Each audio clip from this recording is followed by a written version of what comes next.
তো বাংলাদেশে অনেক ভাই ব্রাদার আছে প্রবাসে আসতে চায়, প্রবাসে আসতে চায়। অনেকেই যারা প্রবাসে আসে তাদের কাছে কল করে, ফোন দিয়ে বলে যে প্রবাস সম্পর্কে জানতে চায়, যে আমি বিদেশে আসতে চাচ্ছি, আপনার মতামতটা কি। যারা আমরা বিদেশে থাকি আমরা বেশিরভাগ মানুষই আমরা বলি যে না, বিদেশে অবস্থা খারাপ, বিদেশে কাজকর্ম কোনো কিছু নাই, এরকম বলি, বিভিন্ন ধরনের ভয়ভীতি দেখাই। কিন্তু আমরা কিন্তু নির্দ্বিধায় আমরা বছরের পর বছর মানে প্রবাসের রয়ে গেছি, ইনকাম করতেছি, বাংলাদেশে টাকা পাঠাচ্ছি। কিন্তু অন্য একজন যদি আসতে চায় তখন তাদেরকে আমরা মানা করি, বিভিন্ন ধরনের ভয় দেখাই। তো আমি যখন সৌদি আরবে আসছি, মানে 3 বছর আগে সৌদি আরবে আসছি, তখন আমি একজনের কাছে কল দিছি। তো সে আমাকে অনেক ভয় দেখাইছিল, মানে বলছিল বিদেশে কাজ নাই, অনেক সমস্যা, কাগজপাতি ঠিক মতো দেবে না।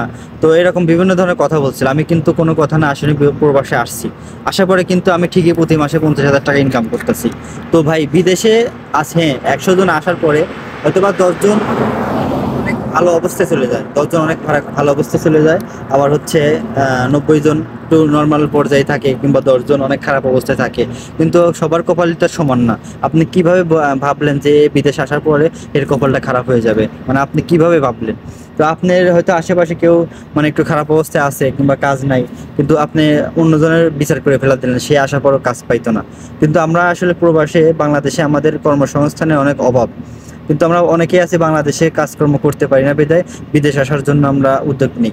বিদেশে আসলে হয়তোবা আমরা ভালো একটা কোম্পানি কিংবা ভালো একটা ইয়েতে, মানে আমরা যেমন কাজ করি এখন একটা কোম্পানিতে, আমার ডিউটি প্রত্যেক মাসে 30 দিনে আমার ডিউটি যাইতে হয়। বাংলাদেশ হলে কিন্তু আমি 30 দিন যাইতাম না, 30 দিন যাইতাম না, ইনকামও করতে পারতাম না। তো বিদেশে আসলেও একটা বাধ্যতামূলক একটা বিষয় যে আমার কাজ করতে যাইতেই হবে, কাজ না করলে আমার প্রবাসে এসে কোনো লাভ নেই। তো বিভিন্ন ধরনের এরকম একটা এর মধ্যে পড়ে প্রবাসে অনেক ছেলে আসার পর কাজকর্ম করে, এমনকি অনেক টাকা পাঠাতে পারে দেশে।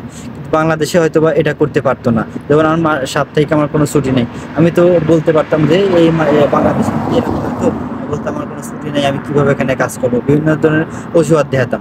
কিন্তু প্রবাসে আসার পর আমি কিন্তু কোনো অজুহাত দেখাতে পারি না। আমি কিন্তু 12 ঘন্টা ডিউটি করে রুমে এসে নিজের কাজ নিজে সব কিছু করি।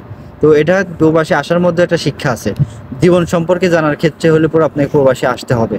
আমি বলি ভাই, আপনারা যারা প্রবাসে আছেন, অনেকদিন আছেন, কেউ যদি আপনার কাছ থেকে পরামর্শ চায় বিদেশে আসার জন্য, আপনি মানে তাকে আসার জন্য উদ্বুদ্ধ করবেন যে আসার পরে সে একটা ভালো কোম্পানি পায়, কিংবা আপনি সাজেশন দিতে পারেন এই কোম্পানিতে আসেন, কিংবা এই কাজ শিখে আসেন, বিভিন্ন ধরনের মানে তাদের ভালো পরামর্শ দিবেন বিদেশ আসার ক্ষেত্রে। বিদেশ না করে না, কারণ বাংলাদেশে কি করে, বাংলাদেশের অবস্থা তো আপনারা জানেন। আমরা যারা প্রবাসে আসি তারা আমার ছোট ভাই ব্রাদার আছে, তারা বিদেশে আসতে চায়, তাদেরকে বিদেশে আসার জন্য আমরা সবসময় কি করব, আসার জন্য অনুপ্রেরণা দেব। প্রবাসে এমন একটা জায়গা, হয়তোবা আপনি মানে অনেক ভালো কিছু করতে পারবেন, কিংবা ভালো কিছু না করতে পারলে পরেও সামান্য কিছু হলেও করতে পারবেন, বাংলাদেশে যেটা সম্ভব না।